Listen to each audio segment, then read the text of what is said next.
Hi, Sharon Willis, 335 Strafford Avenue, also in Tredyffrin.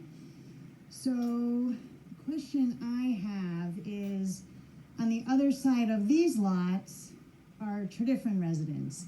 So if you could spend some more time talking about the barriers and the protections you're putting here for the Tredyffrin residents, specifically, you know, the two neighbors that border these two houses. And then also you talk about this overflow ultimately going to this back corner, and that goes right into our neighbor's yard. So what protections are being put in place to keep that flooding from continuing and damaging these properties?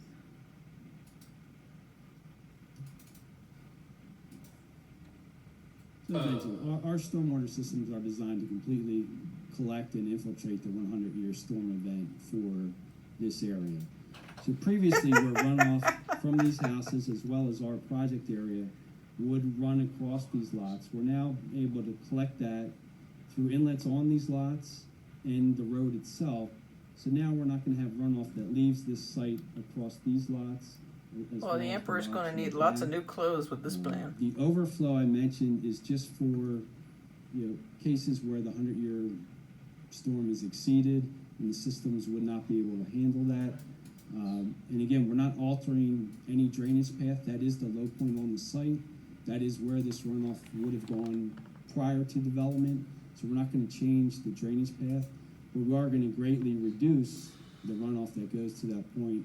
Again, capturing a little over 90% of that drainage area and just removing that even from the ability to flow onto adjacent properties.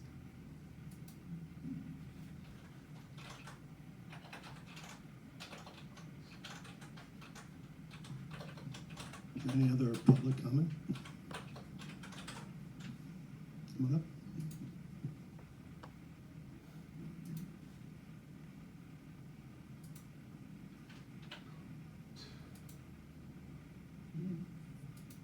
Cindy Hanson again. I live on that property where it's just going right off land, and I did talk to the developer, and I'm just, can you do something to direct the water over to the tracks or something in the back? So it doesn't just flow over into my, I mean, that was sort of terrifying when you just said, it's just going out the back of this property right, you know, into my house. Right. That's okay. Wow, what a shame. Still recording. Again, under normal circumstances, you're not going to see any runoff from the site onto those adjoining properties. We have located, to the extent possible, the level spreader in the very back corner of that property. So it's not going to run through your property near the pool. It's now been all directed to move further down. The runoff today crosses your property from our site to the tracks. We've eliminated over 90% of that drainage area. So most of the time, if not all the time, you're not going to have any runoff onto your property.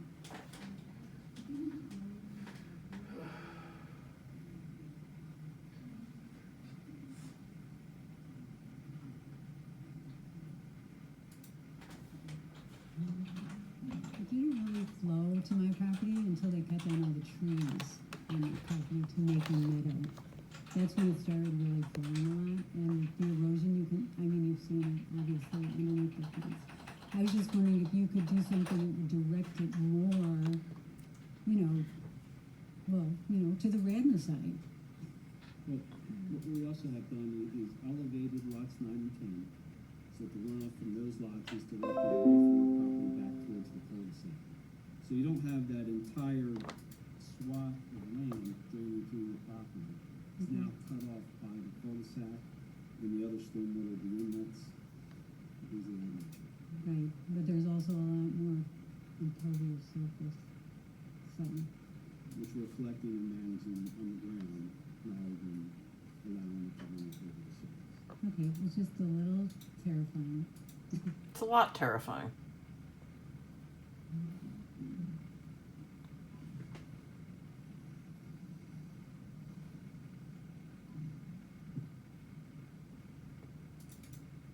Good evening. My name is John Sheehan. I live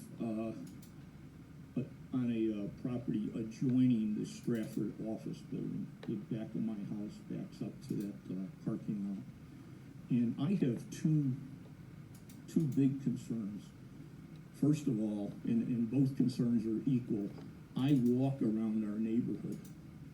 And when I decide to walk down Eagle Road, it's dangerous. It's very narrow. I'm not sure what the width of that road is. It might be 24 feet, which is pretty close to the minimum road width for a township road. And it's dangerous. So just adding 9 more residences with an average of 2 cars each is a lot of additional traffic on that road. So that's one big concern. Second concern I have is the tree loss. Yep. And I'm sure the applicant is willing to comply with the township ordinance on replacement trees. But the question I have is, what is the net loss of tree basal area? A goal of our Shade Tree Commission, I believe, is to have net 0 tree loss in our township. The current township ordinance of Radnor specifies how many trees you have to replace for each tree removed based upon the diameter of the trees removed. So the question I have is, what is the area loss after taking into account the total area of all the trees removed versus the area of the replacement trees? Does anybody? Well, John, I have 2 things. Number one, when the traffic folks are here, I think that's the most legitimate time for your comment, the first comment. The second one, the Shade Tree Commission is going to hear this plan. They're going to, Right. And the Shade Tree Commission, as you may or may not know, is doing a heck of a job replacing trees Right. left and right in Radnor, and they are concerned about Where? what you're bringing up. Right. But that commission is the commission to come to Yeah. address this. That's why we have a Shade Tree Yeah. Commission. So And you're not going to get those answers here. Pass the I buck at understand planning. I may not be available to attend the Shade Tree Commission hearings, but just like stormwater, tree loss is a major issue. And I know, Matt, you're intimately aware that you measured the tree loss in Radnor Township. But the size of this area and the number of trees to be removed, I would guess is one of the most significant loss of trees that'll take place in Radnor Township in a number of years. Well, I got to say, I mean, I looked closely over those trees, and many of them were in very poor shape. Right. They've lost their canopy already. So I think the applicant is by what I'm seeing, the applicant is doing their due diligence to replace trees. Right.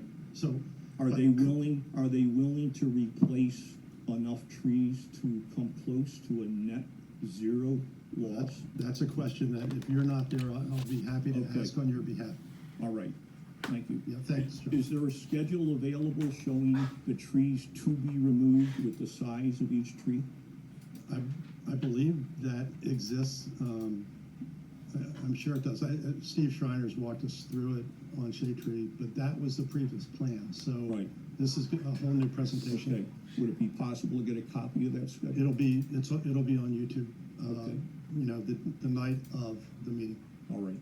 And just call me if you have any All right. questions about that. Just one final comment. I have a very high regard for all the developments that Mr. Caswell has been involved in. Luella Court, outstanding development. So this represents a great opportunity, but I'm concerned about traffic and tree loss. Thank you. Thank you, John. If I might just speak to that, we're providing 129 trees in addition to the trees that are being What removed. caliber, So though? we're Little tiny compensating twigs that'll according to die the in 2 ordinance, years. requirements. So an additional 129 trees over the trees that would be removed.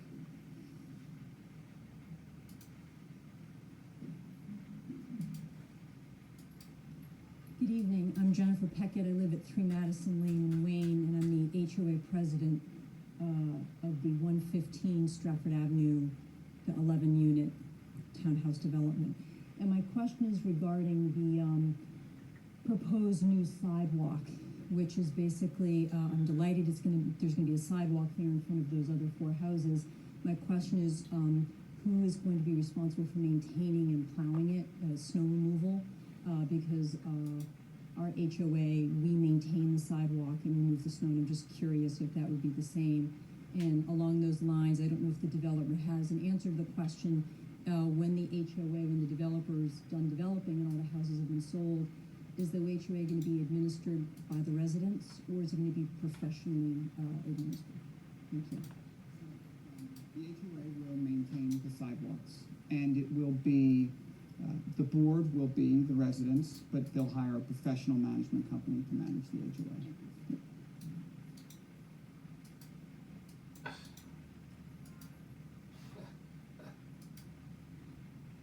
Bend over, Radnor. Dave Satterfield. I live at 207 Strafford. And my question is regarding the common area. Will there be a lighting plan for the common area? No. Of course that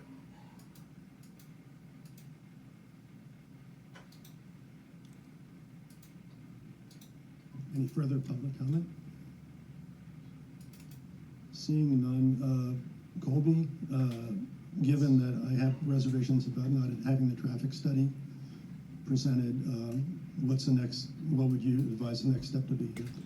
I think the next step is you're gonna have to do a motion.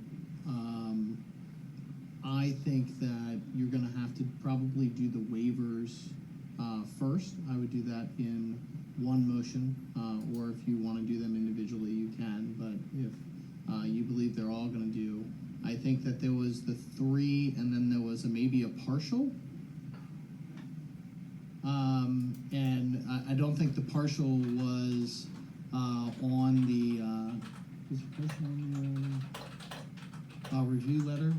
But then all of the rest of you can do a second motion to all the will complies with all the review letters with both Gilmore's and our townships. So you would recommend actually approving preliminary approval? That is up to you whether you want to do that. If you did say that you wanted to wait, I didn't know if you wanted to do preliminary approval subject to the traffic, or you just want to wait No, I'd rather, to review the traffic and then table it's it. just, I think it's cleaner Okay. to do that. I would just rather table this right now, if that's it. Good. Defer to your expertise here, but, so we will comply across the board on all the review letters, specifically with respect to traffic. So I don't know if coming back is gonna generate any additional kind of correction. So I think I just feel like the public needs an opportunity before we grant approval to at least express give more of their thoughts, given more information. That's all. Understood. Okay, thanks, Matt. Mr. Falcone, if that's the way the commission goes, we'll need an extension. Understood. We're at 10-4 now. Thank you. Understood. All right, thank you very much.